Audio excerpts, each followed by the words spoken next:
Fala galera, eu sou o João Marcon. Hoje a gente vai conversar sobre duas formas de compra e de venda que tem na Binance, que é o OCO e o Stop Limit. Então essa aqui é a interface da Binance, tem o gráfico de profundidade aqui, eu vou mudar para o original. E a gente está no par Bitcoin para dólar. Então vamos lá.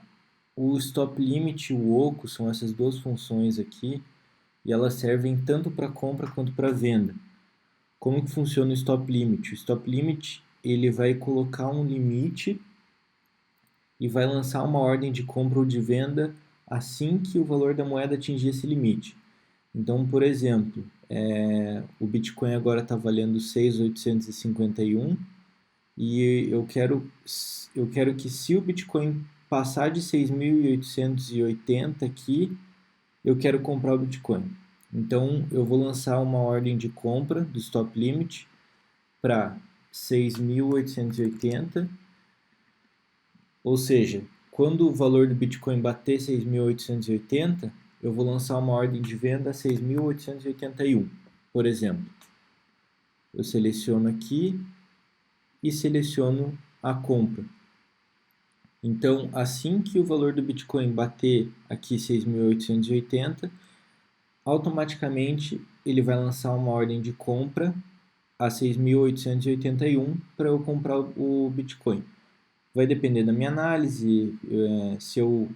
Esse caso seria se a minha análise fosse que se passasse de 6.880, o valor do Bitcoin ia estourar e daí eu queria entrar na operação.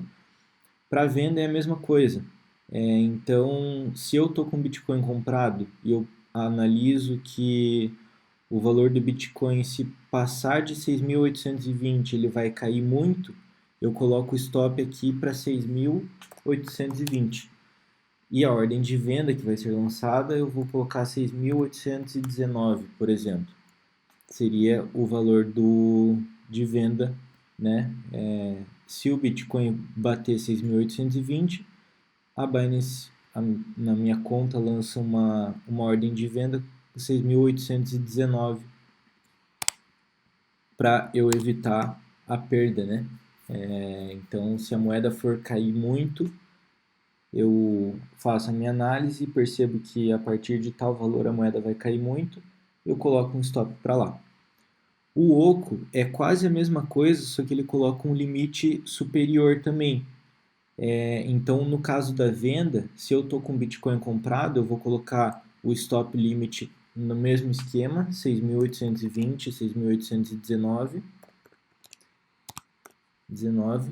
Só que, na minha análise, se o Bitcoin bater 6.880, eu quero vender ele porque eu acho que ele não vai subir mais. Então, aqui eu coloco 6.880. Ou seja, quando o Bitcoin bater 6.880, ele vai lançar a ordem de venda já vai estar lançada, ou se o Bitcoin não subir, na verdade ele cair e chegar a 6.820, a ordem de venda que vai ser lançada vai ser de 6.819, tá? Então, a diferença do stop limit do OCO é essa. O OCO ele lança um limite superior e inferior, e o stop limit ele só lança o limite inferior, para o caso da venda, né? Para o caso da compra ao contrário. Então, se eu pegar aqui um OCO, eu estou em dólar e eu quero comprar o Bitcoin a 6.820, porque eu acho que ele é um limite inferior ali bom, que se bater ali o valor não cai mais. Então eu coloco que eu quero pagar 6.820 e o meu stop vai ser lá em 6.880. 6.880, porque se na minha análise, né, nesse caso, na minha análise, se o Bitcoin bater 6.880, ele vai subir e vai estourar. Então, a ordem de compra vai ser para 6.881. Funciona da mesma forma, só que um é para venda e um é para compra. Então, são dois recursos bem simples de usar, facinho, e eles funcionam bem quando a gente vai fazer o gerenciamento de perda, gerenciamento, né, do valor que a gente tem, e são bem úteis esses dois recursos da Binance, tá bom?